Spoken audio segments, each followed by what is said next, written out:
दोस्तों, कहानी की शुरुआत होती है जूली नाम की एक लड़की को दिखाते हुए जो मार्केट में आई हुई थी।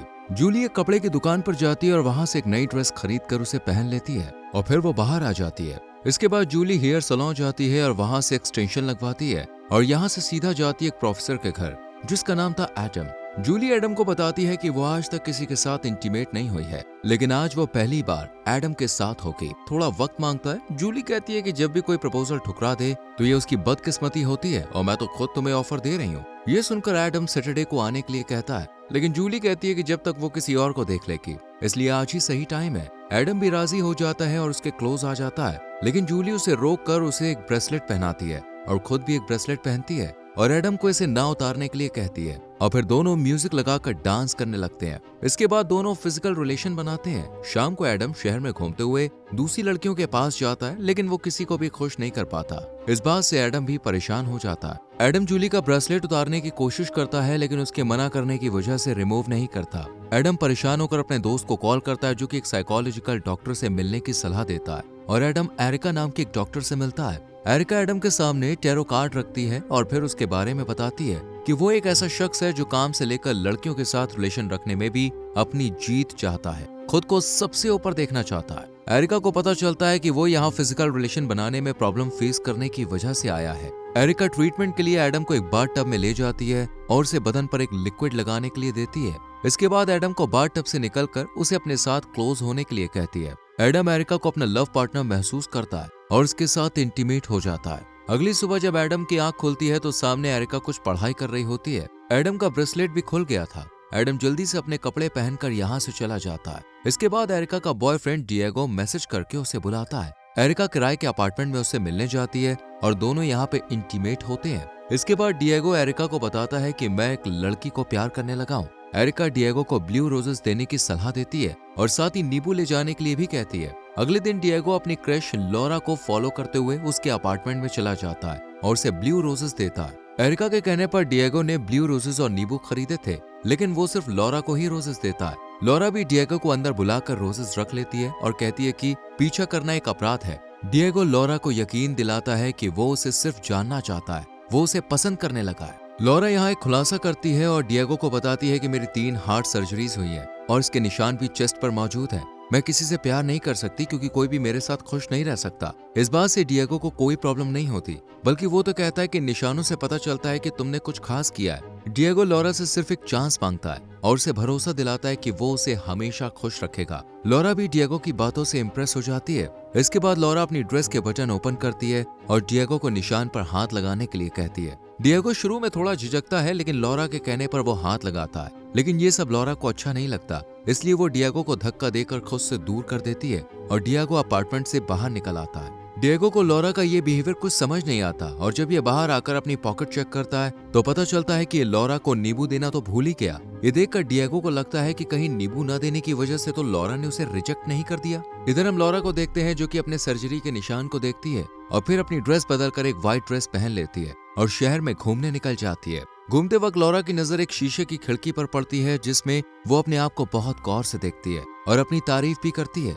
इसके बाद लॉरा कायरोप्रोटेक्टर के ऑफिस में जाती है। यहाँ लॉरा खुद को मजबूत बनाने के लिए आती थी क्योंकि उसे लगता था कि उसके घाव की वजह से कोई भी उसे पसंद नहीं करेगा और उसके साथ नहीं रहना चाहेगा, इसलिए वो यहाँ सेशन लेने आती थी। यहाँ पर आकर लॉरा सबसे पहले सेशन के कपड़े पहनती है और फिर बैठी ही होती है कि तभी अचानक से कायरोप्रैक्टर मैट आ जाता है, जिसे अचानक देख लॉरा चौंक जाती है। इसके बाद मैट लॉरा का सेशन शुरू करता है और ये काफी अच्छा रहता है और लॉरा को काफी कुछ सीखने को भी मिलता है। लॉरा का सेशन खत्म होने के बाद मैट को पता चलता है कि अगला पेशेंट अभी तक आया ही नहीं है। मैट जब वापस रूम में आता है तो देखता है कि सेशन खत्म होने के बाद भी लॉरा अभी भी यहीं लेटी हुई है। लॉरा के इरादे कुछ ठीक नहीं लग रहे थे, इसलिए मैट उसे समझाने की कोशिश करता है, लेकिन लॉरा उसके साथ पहली बार इंटीमेट होने का एक्सपीरियंस करना चाहती थी। हालांकि मैट लॉरा के लिए ऐसी कोई भी फीलिंग्स नहीं रखता था, लेकिन लॉरा को ऐसे छोटे कपड़ों में देखकर वो खुद को कंट्रोल नहीं कर पाता और लॉरा की बात मान जाता है। शाम को हम मैट को ड्राइव करते हुए देखते हैं। मैट किम नाम की एक लड़की को कई वॉइस मेल भेजता है और बताता है कि वो उसे घर पर लेने के लिए आ रहा है, लेकिन किम की तरफ से कोई भी रिप्लाई नहीं आता। कुछ देर के बाद जब मैट किम के घर जाता है और डोरबेल बजाता है, तब भी कोई रिस्पांस नहीं मिलता। अगले दिन किम मैट को कॉल करती है और उसे अपने अपार्टमेंट में मिलने के लिए बुलाती है। मैट जब घर पे आता है तो वहाँ पर किम के अलावा उसके दोस्त भी बैठे होते हैं जिनके साथ किम बिजी थी। ये देखकर मैट को थोड़ा बुरा लगता है, लेकिन फिर वो एक जगह बैठकर किम का इंतजार करने लगता है। कुछ सेकंड्स के बाद किम बेडरूम से निकलकर मैट के पास आती है और तभी मैट किम के बेडरूम से एक महिला को बाहर निकलता हुआ देखता है। ये देखकर मैट को काफी अजीब लगता है, लेकिन वो किम से कुछ कहता नहीं है। और फिर सब दोस्तों के चले जाने के बाद ये दोनों कल रात की पार्टी की फोटोज देखते हैं। किम कहती है कि तुमने कल रात की पार्टी मिस कर दी जिसमें बहुत मजा आया था। इन फोटोज में वही लड़की थी जो कुछ समय पहले किम के बेडरूम से बाहर निकली थी। मैट के पूछने पर किम बताती है कि वो कल रात उसी के साथ बेडरूम में सो रही थी। किम बताती है कि वो सोमालिया की एक मॉडल है जिसके पास रहने के लिए यहाँ पर कोई जगह नहीं है, इसलिए वो यहाँ पर रुकी थी। मैट कहता है शायद ये लड़कों और लड़कियों दोनों की तरफ अट्रैक्ट होती है। ये सुनकर किम रूम में चली जाती है और मैट उसे ट्रिप पर साथ चलने के लिए मनाने लगता है। मैट नोटिस करता है कि किम के साथ इस घर में उसका पहला वाला बॉयफ्रेंड भी रहता है। इस पर किम बताती है कि भले ही वो दोनों साथ रहते हैं, लेकिन वो उसके साथ सोती नहीं है।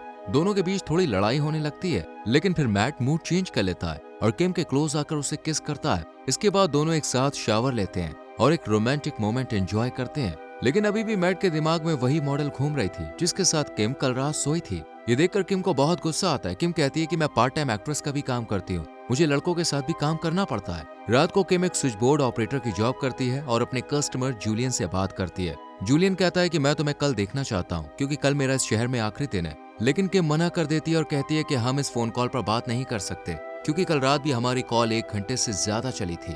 किम जूलियन को समझाने की कोशिश करती है, लेकिन जूलियन उससे एक रेस्टोरेंट में मिलने के लिए कहता है और फोन काट देता है। लेकिन किम अब भी कोई जवाब नहीं देती। अगले दिन किम अपनी मॉडल दोस्त के साथ रेस्टोरेंट जाती है और उसे अपनी जगह बैठाकर छुप जाती है क्योंकि वो जानती थी कि जूलियन किस तरह का शख्स है। कुछ देर के बाद जूलियन यहाँ पे आ जाता है और काफी अच्छे से मॉडल के साथ पेश आता है। किम जब जूलियन को देखती है तो वो उसे काफी पसंद आता है और अपनी दोस्त को उसके साथ हंसते बोलते देख किम को थोड़ा जेलस फील होता है और वो जूलियन को आकर बता देती है कि वो उसकी दोस्त क्लेयर है। ये कहकर गुस्से में किम यहाँ से चली जाती है और जूलियन उसके पीछे बाहर आकर उसे फॉलो करने लगता है। इसके बाद दोनों एक साथ अकेले टाइम स्पेंड करते हैं और इंटीमेट होते हैं। किम जूलियन से पूछती है कि उसने बिना देखे उसे कैसे पहचाना। इस पर जूलियन कहता है कि मैं तुम्हारी आवाज पहचानता हूँ। इसके बाद जूलियन यहाँ से सेशन लेने के लिए निकल जाता है और जब सेशन लेने जाता है तो पेशेंट यहाँ से बाहर निकल रहा होता है। वहीं अंदर एलिस नाम की एक लेडी होती है जो जूलियन का सेशन शुरू करती है और उसे रस्सियों से बांध देती है। सेशन खत्म होने के बाद एलिस बताती है कि ये उसका आखिरी सेशन था क्योंकि वो अपना करियर बदल रही है और एक आर्ट गैलरी खोल रही है। हालांकि एलिस का ये आइडिया जूलियन को पसंद नहीं आता। एलिस कहती कि क्या तुम फैमिली प्लानिंग में मदद कर सकते हो, क्योंकि एलिस एक बच्चे को जन्म देना चाहती थी। जूलियन को ये मजाक लगता है, लेकिन एलिस इसके लिए उसे ही चूज करती है। इसके बाद एलिस आर्ट गैलरी में आती है जो अभी खाली थी। यहाँ पर एक पेशेंट आखिरी बार एलिस से मदद करने के लिए मैसेज करता है। यहाँ एलिस को शॉन नाम के एक आदमी के साथ सोने के लिए कहा जाता है। एलिस भी मान जाती है और शॉन से मिलने जाती है, लेकिन शॉन एलिस में कोई भी दिलचस्पी नहीं दिखाता क्योंकि उसे लगता था कि वो एलिस को खुश नहीं कर सकता। एलिस को शॉन के फादर ने बुलाया था जो कि शॉन को नहीं पता था। जब ये दोनों सोना में होते हैं तो थोड़ी बहुत बातचीत करते हैं और फिर हम शॉन को एम्बुलेंस में देखते हैं जिसके सर पर पट्टी बंधी थी। शॉन एलिस से पूछता है कि क्या हम दोनों का फिजिकल रिलेशन अच्छा रहा था, क्या तुम मुझसे खुश थी। इस पर एलिस हाँ में जवाब देती है और शॉन को लेकर हॉस्पिटल जाने लगती है। 3 दिन के बाद शॉन को हॉस्पिटल से छुट्टी मिल जाती है और वो खुशी में सब लड़कियों को फूल बांटते हुए अपनी दोस्त जूली के पास आता है और बताता है कि मैं हॉस्पिटल में एडमिट था। ये दोनों अच्छे दोस्त थे, लेकिन शॉन इंटीमेट होने की बात करता है। हालांकि जूली को लगता है कि इससे दोस्ती खराब हो सकती है, लेकिन अगले दिन जूली इसके लिए राजी हो जाती है और सोचती है कि इससे उनकी दोस्ती और गहरी हो जाएगी। ये दोनों रेस्टोरेंट में इंटीमेट होने की बात पर राजी हो जाते हैं। जूली झूठ बोलती है और कहती है कि मैं पहली बार तुम्हारे साथ इंटीमेट होंगी, लेकिन शॉन जूली को बता चुका था कि वो पहले भी इंटीमेट हो चुका है। लेकिन जूली को शॉन की बात पर यकीन नहीं होता। रात को जूली अपने घर की छत पर बैठकर शॉन के आने का इंतजार करती है और कुछ देर के बाद शॉन यहाँ पे आ जाता है। दोनों चांदनी रात में एक दूसरे के साथ रोमांटिक होते हैं और यहीं पर इंटीमेट हो जाते हैं। अगले दिन जूली और शॉन बाहर एक साथ बैठे होते हैं और जूली काफी अच्छा फील करती है और जब ये शॉन के हाथ पे हाथ रखती है तो शॉन भी इसका हाथ पकड़ लेता है और जो ब्रेसलेट जूली ने एडम के साथ पहना था वो यहाँ पे खुल जाता है। यानी जूली को जिस पार्टनर की तलाश थी वो एडम नहीं बल्कि शॉन है जो अब उसके साथ है। और इसी के साथ ये मूवी खत्म हो जाती है। दोस्तों, आपको ये मूवी एक्सप्लेनेशन कैसी लगी कमेंट सेक्शन में जरूर बताएं। वीडियो को लाइक और शेयर करें और चैनल को सब्सक्राइब करके बेल आइकॉन प्रेस करें जिससे आने वाली वीडियोस आपसे बिल्कुल भी मिस ना हो। मिलते हैं आपसे अगली वीडियो में। Till then bye bye, take care.